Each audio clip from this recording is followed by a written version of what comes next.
2026 BPL ঘিরে আসতে যাচ্ছে বড় চমক। প্রথমবারের মতো এবার টুর্নামেন্ট হতে পারে মোট 4টি ভেন্যুতে, থাকতে পারে একাধিক নতুন ফ্র্যাঞ্চাইজি। জানানো হলো আসর শুরু আর ফাইনালের দিনক্ষণ।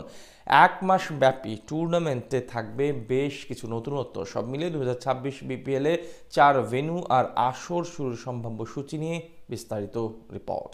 তোড়জোড় শুরু হয়ে গেছে মিরপুরের হোম অফ ক্রিকেট গ্রাউন্ডসের বাতাসে বইতে শুরু করেছে 2026 বিপিএল এর হাওয়া।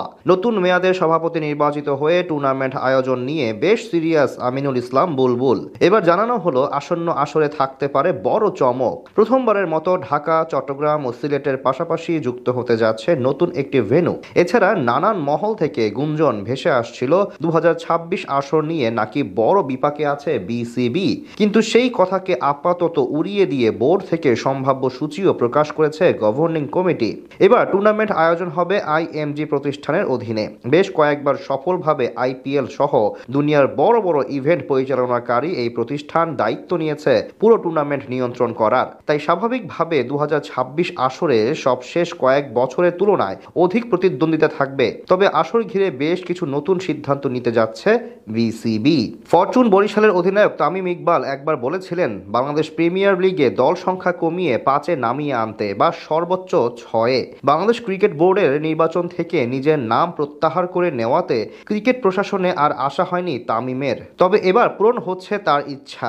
দল কমে আসছে 2026 বিপিএলে, অর্থাৎ এবার আসর আয়োজন হতে পারে 5 থেকে সর্বোচ্চ 6টি টিম নিয়ে। ফ্র্যাঞ্চাইজি সংখ্যা কমলেও সারা দেশব্যাপী বিপিএল ছড়িয়ে দিতে নতুন উদ্যোগ নিচ্ছে বিসিবি। জানা গেছে 3 ভেন্যুর বৃত্ত থেকে বেরিয়ে এসে নতুন একটি স্টেডিয়াম যুক্ত করার কাজ করছে সংশ্লিষ্টরা। তবে আপাতত রাজশাহী নাকি বরিশাল কোনটিতে যুক্ত করা হবে এই নিয়ে কোনো নির্দিষ্ট মতামত জানায়নি বিসিবি। বিপিএল এর গভর্নিং কমিটির সদস্য সচিব ইফতেখার রহমান মিঠু বলেন, এরই মধ্যে আমরা একটা ভেন্যু বাড়ানোর চিন্তা করেছি। এমনকি মিডিয়া, লজিস্টিক, মার্কেটিং, আমাদের গভর্নিং কাউন্সিল, পরিচালক, আমরা সবাই রাজশাহী ভেন্যু পরিদর্শনে যাচ্ছি। এত অল্প সময়ে আমরা একটা ভেন্যু বাড়াতে পারবো। এটার পর বরিশাল পরিদর্শনে যাব, তখন ঢাকা, চট্টগ্রাম ও সিলেটের সঙ্গে যে কোনো একটি ভেন্যু যুক্ত হবে। এদিকে বিপিএল এর সম্ভাব্য সূচি হিসেবে আপাতত 19 ডিসেম্বরকে ধরে নিয়েছে বিসিবি। 5 দলের টুর্নামেন্ট হবে 1 মাস ধরে, শেষ হতে পারে 2026 সালের 16 থেকে 19 জানুয়ারির মাঝামাঝি। আগামী মৌসুম থেকে অন্তত 5টি নতুন ফ্র্যাঞ্চাইজি মালিকানা হস্তান্তরের প্রক্রিয়া শুরু করেছে বিসিবি।